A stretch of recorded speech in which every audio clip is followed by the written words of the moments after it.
নমস্কাৰ, মই এজন সাধাৰণ নাগৰিক আপোনাৰ দৰে এই ভাৰতবৰ্ষৰ। তো মই আজি এই ভিডিঅ'টো লৈ আহিছোঁ এটা একেবাৰে চেঞ্চিটিভ বিষয়বস্তু লৈ পেলাই।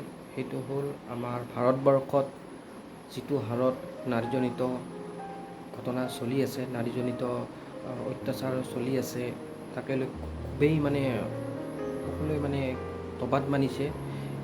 সদ্যহতে যিটো আমি নিউজ পালোঁ, এগৰাকী 13 বছৰীয়া ছোৱালীক কেইজনমান নৰপিশাচে ধৰি লৈ পেলাই গৈ পেলাই হোটেলত নি পেলাই অবাধে দুষ্কাৰ্য সংঘটিত কৰিছিল। তো সেইটোক লৈ পেলাই আমি সকলোৱে অত্যন্ত এতিয়া আৰু সাৱধান হ'বৰ সময় হ'ল। দিল্লীত নিৰ্ভয়া কাণ্ডটো হৈ যোৱাৰ পিছত সকলোৱে ভাবিছিল যে নাৰীজনিত যিবিলাক অপৰাধ আছে সেইবিলাক কমি যাব। বহু ধৰণৰ আইন প্ৰণয়ন কৰা হ'ল, কঠোৰতকৈ কঠোৰ আইন কিছুমান প্ৰণয়ন কৰা হ'ল, কিন্তু সেইবিলাক সকলোবিলাক বিপথে যোৱাৰ নিচিনা হৈছে। শেহতীয়াকৈ দেখা পোৱা গৈছে যে নাৰীজনিত যিবিলাক অপ্ৰীতিকৰ ঘটনা দৈনন্দিন এইটো বাঢ়িহে আছে আমাৰ ভাৰতবৰ্ষখনত। তো ইয়াৰ বিকল্প হিচাপেতো মই ভাবোঁ পঞ্চম শ্ৰেণীৰ পৰাই যিটো স্তৰৰ পৰাই এগৰাকী ছাত্ৰীয়ে এগৰাকী নাৰীয়ে বুজিব আৰম্ভ কৰে, শিক্ষাত সেই বস্তুটো আপোনাৰ পৰিৱৰ্তন আনিব লাগিব। শিক্ষাত সেই বস্তুটো সোমাব লাগিব, ইনক্লুড কৰিব লাগিব।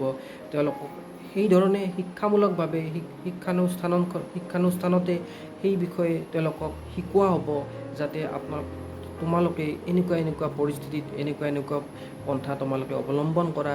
আৰু শিক্ষা জগতত সংস্কাৰ সাধন কৰি নাৰীসকলক, আমাৰ ছোৱালীসকলক তেওঁলোকক যদি সচেতনতা অনা যায়, তেওঁলোকক যদি কিছুমান ক্ষেত্ৰত সাৱধান হ'ব দিয়া যায়, মই ভাবোঁ সেইটোৱে শেষত গৈ পেলাই এটা বিকল্পৰ অৱস্থান হ'ব পাৰে।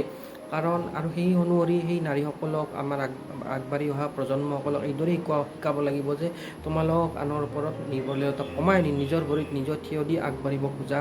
তেতিয়া এই বস্তুবিলাকো চাগে আমাৰ ছ'চিয়েল লাইফত এইবিলাক বহুত প্ৰভাৱ কমিব। আৰু আমি এতিয়া বৰ্তমান দেখিব পাইছোঁ যে ছ'চিয়েল ছাইট বহুতেতো ইনষ্টাগ্ৰামক ছফ্ট পৰ্ণ ছাইট বুলিয়ে বহুতেই ইতিমধ্যে বিশেষজ্ঞসকলে কৈছে। বিশেষকৈ ইনষ্টাগ্ৰামত যিটো